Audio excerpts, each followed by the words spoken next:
Hey guys, welcome back to my channel let's learn English. So आज की इस video में हम पढ़ने जा रहे हैं टेम्पेस्ट का सेकंड पार्ट। हमने ऑलरेडी प्रीवियस वीडियो में एक पार्ट डिस्कस कर लिया है। सो एज़ यू नो कि प्रॉस्पेरो जो है वो एक आइलैंड पे रहते हैं अपनी बेटी के साथ, दो सर्वेंट्स के साथ, और वहाँ पे एक समंदर में एक शिप फंसा हुआ है और उसकी जो बेटी है शी वॉज वेरीड अबाउट दो sellers. So let's get started. तो एक्ट 1 में ये होता है कि जब प्रॉस्पेरो कमांड देता है एरियल को कि तुम जाओ और मेरा काम करो, और वो इनविजिबल रह के ही एरियल एक ब्यूटीफुल सा सॉन्ग गाता है और फर्डिनेंड को कहाँ ले जाता है जहाँ पे कौन होते हैं, प्रॉस्पेरो और Miranda. As you know Ferdinand जो है वो अलग हो गया है, जो उसका फादर है और बाकी जो सेलर्स है शिप में वो अलग हो गए। तो मरिंडा जो है वो काफ़ी हैरत में होती है। उसने फर्डिनेंड को दूर से देखा, इससे पहले उसने कभी भी इंसान को नहीं देखा होगा, I mean without his father.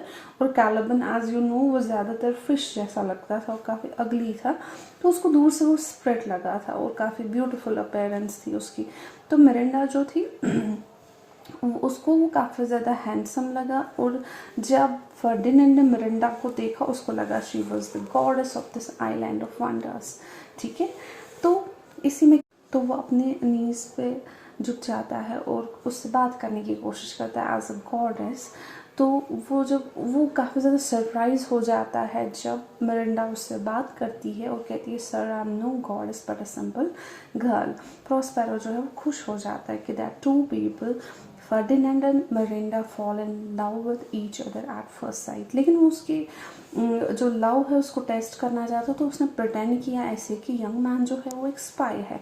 तो उसको बड़े रफली बोलता है चलो मेरे साथ, ठीक है तुम स्पाई हो और मुझे पता है तुम क्या स्टील करने आए हो मेरा आइलैंड, और तुम मेरे आप प्रिजनर हो।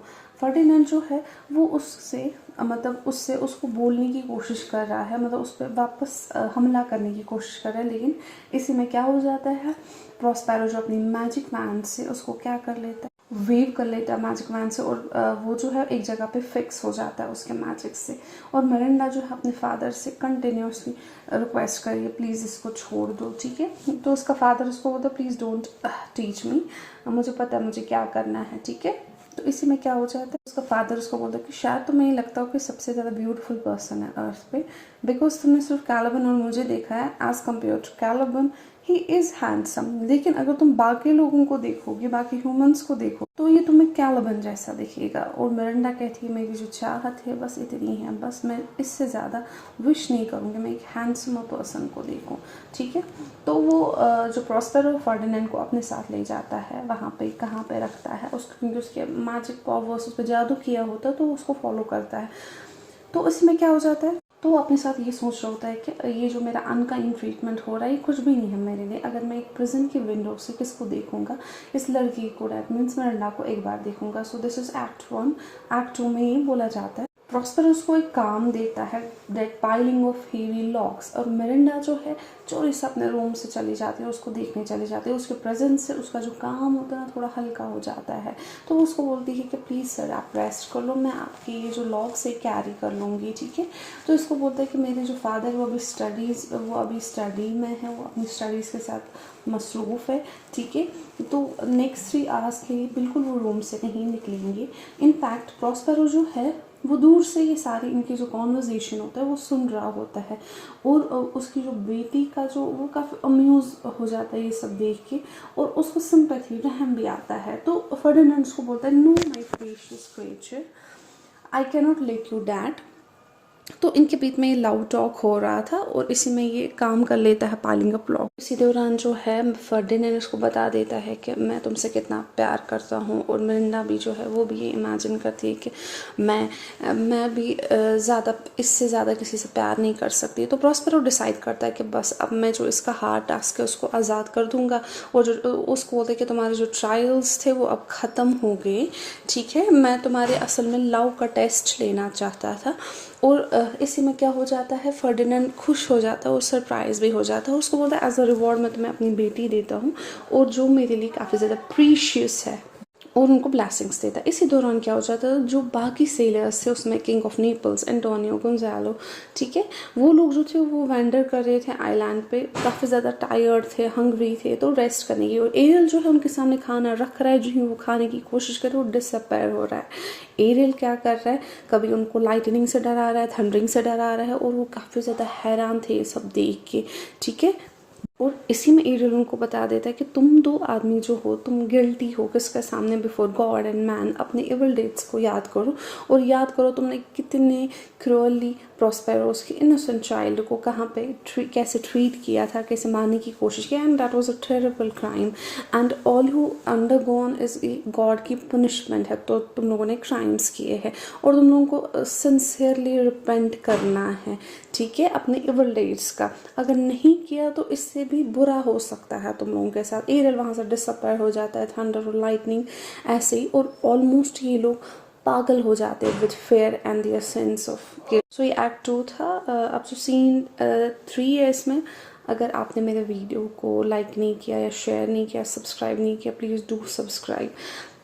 तो सीन 3 में हमें ये बोला जाता है कि अब इन लोगों ने क्या सिंसियरली रिपेंट कर लिया, और उन्होंने बोला कि अब प्रॉस्पेरो ने अब एरियल को, अब उनको ज़्यादा पनिश करने की ज़रूरत नहीं है। तो एरियल ने इनको कहाँ पे लेके गया, जहाँ पे प्रॉस्पेरो था। जब इन्होंने प्रॉस्पेरो को देखा, इनको अपनी आंखों पे भरोसा नहीं हुआ कि वो अभी भी कैसे ज़िंदा है। किंग जो है उसने, कौन, एंटोनियो, उसने इस चीज़ का वादा लिया कि मैं तुम्हें सारी ड्यूकडम वापस दे दूँगा, और उससे माफ़ी मांगता है कि जो पास्ट में हुआ प्लीज़ मुझे उसके लिए माफ़ कर दो। और किंग जो है वो प्रॉस्पेरो को बोलता है कि कैसे हमारा शिप जो है वो फंस गया, और मैंने अपने बेटे को खो दिया, कहाँ, इस तूफान में, फर्डिनेंड। यहाँ से प्रॉस्पेरो इसको बोलता है, I am very sorry to hear of your loss, लेकिन मैंने भी अपनी बेटी खोई इस टेम्पेस्ट में।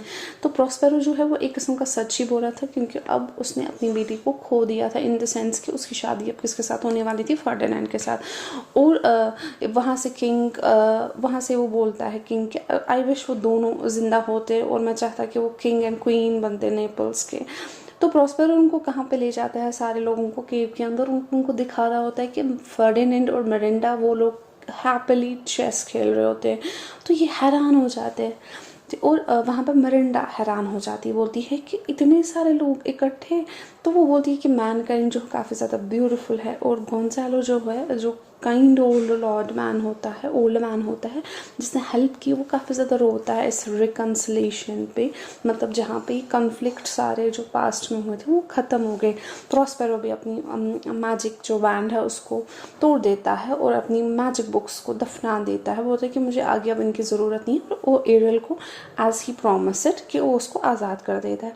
और एरियल जो है गाते गाते एक सॉन्ग गाता है, और लास्ट वाला जो काम के लिए प्रॉस्पेरो पार्टी को कहाँ पे सेल, उनको ना कुछ फेवरेबल विंड से उनको कहाँ पे दूसरी जगह ले लेता है। वो लास्ट सर्विस होती है अपने मास्टर, अब उनको वो आइलैंड दिया जाता है। सो यहाँ पे जो हमारा टेम्पेस्ट ड्रामा जो है ख़त्म हो जाता है। दैट मीन्स जो वहाँ पे रिकॉन्सिलेशन हुआ, that means ending of conflict जो था वो सारा ख़त्म हुआ। आई होप आपको अच्छे से समझ आया होगा। Please do subscribe, share and like, and thanks for watching.